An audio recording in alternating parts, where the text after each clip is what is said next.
Local health officials say the Delta variant is leading to more coronavirus hospitalizations in younger people, including kids. Tonight, KAMR Local 4's Kaylee Green reports about the trends they're seeing and what they expect for our transmission rates in the next coming weeks.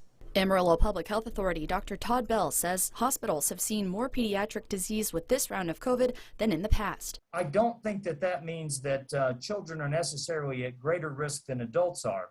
It's just that this variant is an equal opportunity infector.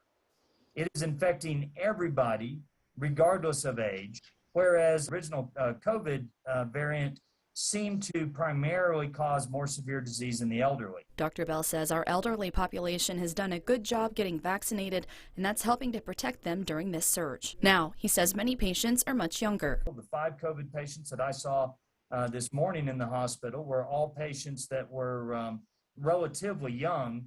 Back last year, I would have been really surprised to have seen them in November because they were all too young to really be sick.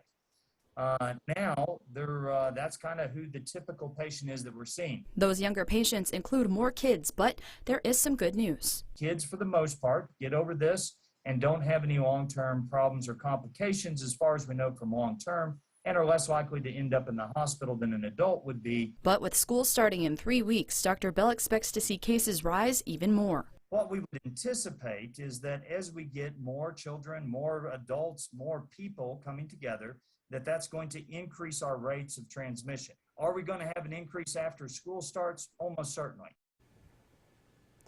Dr. Bell says how big of an increase in cases we see after the start of school depends on whether the community uses the tools we have to stop the virus. Those are vaccinations, masks, and social distancing.